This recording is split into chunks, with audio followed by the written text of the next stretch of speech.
Welcome back everyone to Neri Nakama. Today we're going to get started with the second part of Nesting Together. Hi Notsu. This will be the final part. Don't mind the birds, they will not be in the actual recording. I made sure that there's as little background noise as possible. This is still recorded with the new method, so please let me know what you think, and now let's go.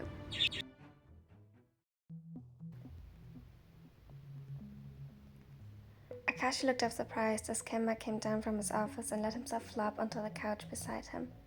The blonde Omega mumbled something incoherent under his breath and crawled up to him until he let his head unceremoniously drop against Akaashi's arm. The other Omega stared at his mate, a little perplexed. The cursor on his laptop blinked at the empty space he ought to focus on right now. Kenma, is everything okay? He didn't answer him verbally, just let out a groan and snuggled up closer to his side. Akaashi took that as him just needing someone close right now, and after quickly double-checking that the smaller didn't actually want something tangible from him, he turned back to his work. The warmth radiating from the other beside him was soothing, and he found himself occasionally dropping his hand into Kenma's hair between paragraphs and brushing through it. A small smile curled his lips upwards as his mind provided helpfully that Kenma looked like a kitten and asked for pets just in the same way. Without his consent, his lilac scent intensified, with happy pheromones almost drowning out Kenma's petrichor entirely. He was about to try and reduce it, if simply because he loved his mate's scent, when suddenly Kenma gave a content sigh and a purr escaped his throat. Akaashi paused, and soon the lilac was downright singing a hymn of devotion. Kenma purring had become more common over time, but it still had the same effect on them. It was adorable, and Akaashi felt elated trying to suppress his own purr to hear Kenma's better. His heart beat a little better, knowing now that the Omega hadn't sought out his touch because he was distressed. He returned to work with new contentment rushing through his veins, though part of his mind remained occupied with figuring out this sudden shift in behavior. It didn't stop with Kenma's sudden affection for touch. The Omega was usually clingy in the sense that he enjoyed parallel play, also remained physically close to one of them if outside, and would find excuses to be carried by the alphas. Yet, he was usually a lot more subtle about it, and didn't fall into distress easily when he couldn't find them right away. Now he snuggled up to him on every opportunity presented, and he got outright pouty if denied. On the occasion that his sensory issues wouldn't allow for cuddles without making him even more uncomfortable, he was snappy and close to tears, often hiding away in their nest. The nest, which outside of Heat's was usually a much more loose construction, also wasn't enough anymore. He returned home the other day with 2 new huge bags with pillows, blankets, and plushies, with Hinata carrying one of them, plus a few additional stuffed animals under his arm. He grinned and greeted them, explaining that Kenma wanted to upgrade the nest. Meanwhile, their mate had simply stormed past them with a determined expression. What followed were hours of rearranging and reorganizing their nest, though it soon extended to the rest of the bedroom. His mates had stared at the fox blonde a little incredulously, and Kuroo had asked a little worried if Kenma felt unwell or anxious about something. Omegas tend to find solace in a nest if stressed, which is why they were so crucial during heats when they were at their most vulnerable. But Kenma denied that. He vigorously adjusted the pillows and grew increasingly irritated until he threw all of them out of their bedroom. They had looked at each other perplexed. It had taken till evening until they were allowed back in. Akaashi couldn't lie, the nest was gorgeous and one of the most comfortable constructions he had ever gotten to sleep in, but he was worried. Any drastic change in behavior, especially those indicating a flare-up of instinctual behavior, were reasons to worry. It wasn't until a few days later, 5 weeks after their shared heat, that he made the connection. Slowly he approached his mate, who was now sleeping soundly on the couch, curled up to Boku's side. He was a lot more tired recently. "Are you okay?" He looked up surprised and found Kataro eyeing him carefully. Akaashi nodded, though if he was honest, he wasn't sure how he was feeling. He felt oddly numb. Not angry or envious, just somehow hollow. "Keiji? I'm sorry. I'm fine, just not sure how to feel." Bokuto frowned in concern, but before he could ask further, Kemma stirred with a disgruntled noise.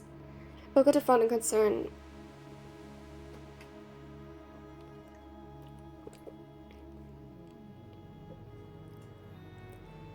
Bokuto frowned in concern, but before he could ask further, Kemma stirred with a disgruntled noise. He blinked, but when his golden eyes found Keiji, a loopy smile tugged at his lips, and he fought himself up. Hey. His voice was rough with sleep and a poor attempt at sounding flirty as he half leaned over the back of the couch towards his omega. Akaashi chuckled and leaned closer, indulging him. Hey. Kemma's smile widened. Yeah, he definitely was still tired. Are you feeling okay? You've been a lot more drowsy lately. The smaller rolled his eyes and tried unsuccessfully to prop his head up on his hand. Maybe I forgot to take my vitamin D supplements. Big deal. Akaashi sighed and placed a kiss on the crown of Kemma's head before stepping back again and holding his gaze. I think you should take one of these. He presented the pregnancy test to him and Kemma froze.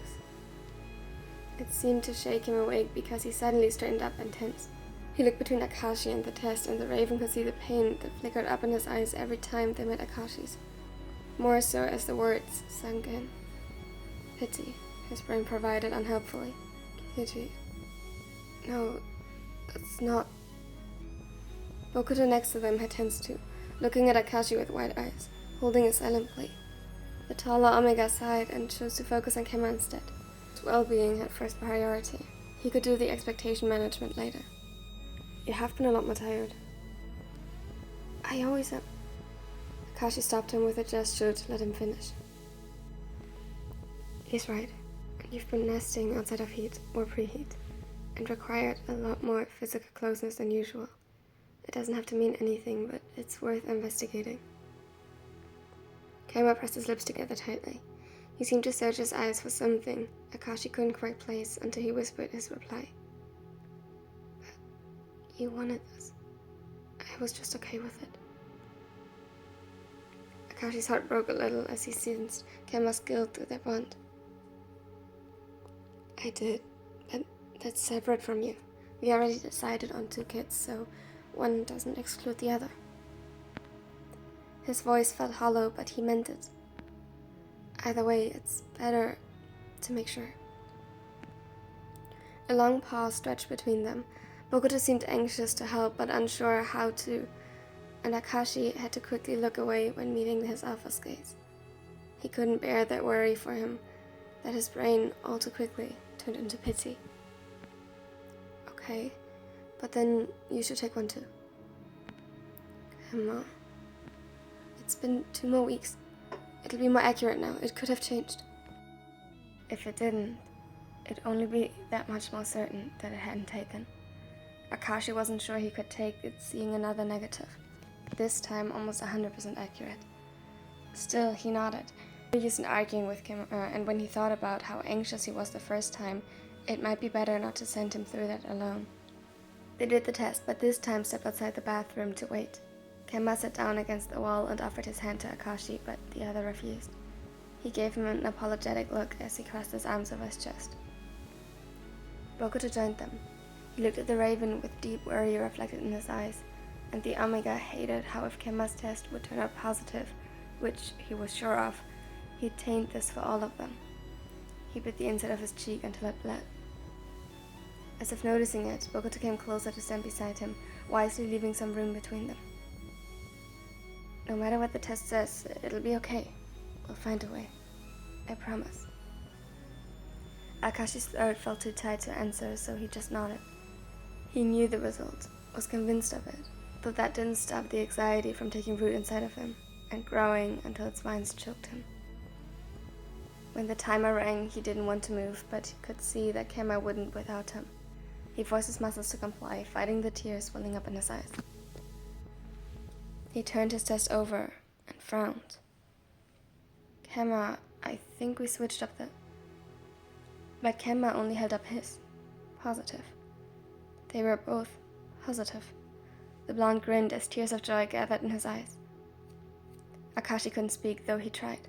He felt tears and snot dripping down his face, and before he could let the hope overwhelm him, he rushed to grab the fourth test. He needed to make sure, though his heart told him that it was far too late to stop hope from blossoming. Kemma observed him concerned, not even focused on his own result, as he stepped outside again to wait once more. He hiccuped and was shaking, though that all seemed to happen far away from him. Neither Bokuto's nor Kemma's pheromones or words could reach him. Only the timer did, as it rang once more. Positive. He cried. They were happy tears and stress and anxiety. It was everything. He didn't know what to do with himself. Though when Kazuto offered his arms this time, Akaashi practically jumped into them. That's how they found themselves in a cuddle pile on the hallway floor just before the bathroom. Akaashi had been sobbing for what felt like hours before they finally subsided. The air was filled with a mix of lilac, petrichor, and oakwood. To place any emotion on it was almost impossible, but happiness rang through. But I didn't nest. It didn't. He tried to puzzle things together in a way that made sense. Kemma nuzzled up to him more closely. Everyone is affected differently, and maybe anxiety kept you from feeling the full effects. Kemma hummed affirmatively. Or maybe you just knew that your Omega would do a good enough job for the both of us. His voice was colored with pride as he thought about the nest he had constructed for them. Akaashi let out a wet laugh and kissed Kemma on the cheek, causing him to scrunch his nose in the most adorable manner. Bokuto cooed over them both, and suddenly the ground beneath them was gone as he lifted them into his arms. Akaashi let out a yelp that dissolved into laughter. You know, you won't be able to do that much longer. Kemma teased, earning him an offended huff. Sounds like a challenge to me, and all the more reason to do it now. Akaashi's heart melted, and much to his dismay, new tears of joy streamed down his cheeks as he was carried to the nest. Kaotaro would be an amazing father. He just knew that kids would never have to fear anything and always have someone to play with. He placed both of them gently inside the pillowy walls of a nest big enough for all of them. I love you. The alpha's voice resonated through their bonds. Your affection was the greatest gift, and now you're about to somehow exceed that. He chuckled, and it didn't help with the tears still claiming the Omega's face, though Bokuto wiped them away gently. Rest. I'll be back with snacks, and I'll text Kuroo to make an appointment at the Omega clinic for checkups, and... He began to ramble off a to-do list he was constructing in his mind, and most definitely not sticking to, already halfway out the door. Kemma and Akaashi exchanged a glance and burst out laughing. This was all so much, too much. He felt like bursting with joy, though the exhaustion was creeping in and the anxiety was hard to keep at bay. What are you thinking? Kemma pulled one of the raven's hands to himself and began to play with it before affectionately nipping at his wrist and coaxing up more of his lilac sand, now light with the recent revelation. I'm happy. And scared. Kemma hummed in agreement. Me too. Though I think for different reasons. Akaashi frowned and snuggled closer. What are you scared of? Pregnancy. Don't get me wrong, I did learn about all of it and decided to be okay with it regardless. Rather, that it's worth it in a way, but it's still terrifying, especially knowing what could happen. The raven nodded slowly. He had researched the subject intensely, and the horrors that came with it, but oddly, they didn't reach him, except for a specific kind of horror. What are you scared of? That it's too early. That the tests were somehow wrong, or that if I'm not... I'm gonna lose them. New tears fell, and Kemma reached out gently to wipe them away. He nuzzled up to Akaashi's neck and took a deep breath. We're not gonna let that happen. Whatever's in our power to control, we'll make sure it's done right. Again, Akaashi nodded wordlessly, and soon they were wrapped around each other, basking in the reassurance and closeness. He really did feel much more at ease being in a nest right now, despite his next heat still being 2 months away. The raven took that as a good sign. When Kuroo came home, he couldn't place the atmosphere inside the house. The pheromones in the air were a wild mix of emotions that was hard to place, and he wasn't sure what to make of it. Oh, Tetsu! Finally! Did you get my message? No. Did something happen? Perplexed, he stared at Bokuto, who had his hands full with a tray of snacks, including all of the Omega's favorites. He still somehow managed to balance it in one hand to check his phone, and Kuroo tried hard not to drool over his biceps, but in vain. It was an impossible challenge when it came to his wonderful, gorgeous mate anyway. Ah, damn it! I forgot to hit send again. Stupid ADHD. Hope our children will be spared from that whole ordeal. Kuroo chuckled as he listened to his ramblings and walked over to take some of the burden from the tray before things could tip over. So, what's all this? Did you accept our beloved Omegas or something? What did you want to ask me? Oh, no, nothing like that. You'll see. The offer grinned happily, which stood in stark contrast to his next words. And I just want to ask if you could make an appointment at the usual Omega clinic for them. I tend to fumble these kinds of things. Wait, clinic? What happened? Are they okay?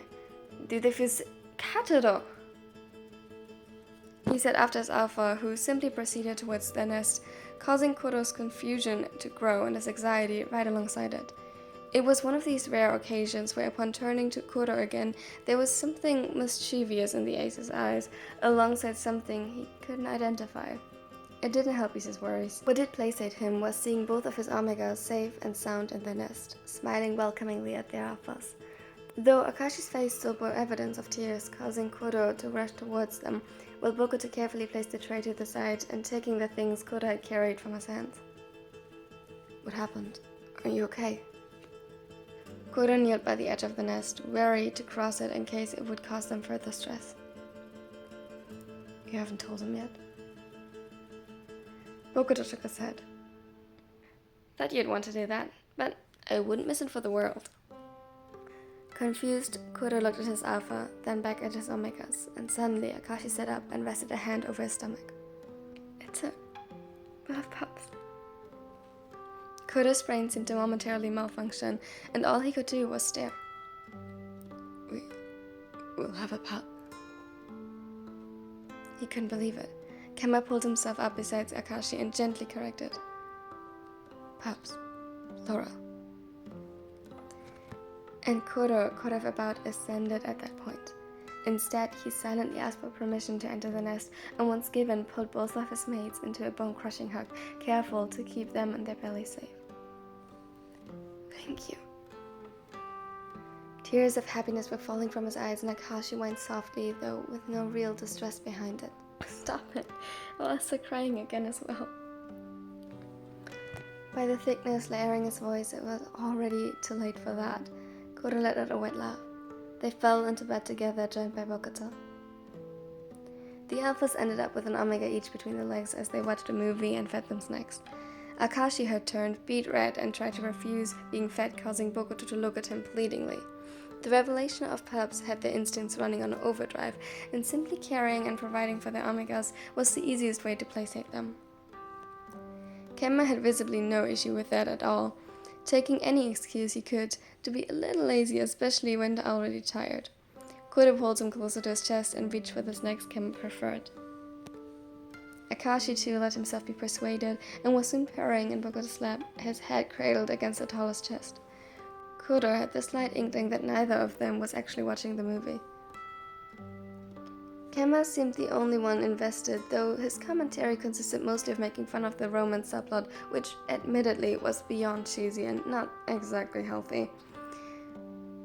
Kuroo felt his system fill with contentment, resonated and echoed by each of his mates.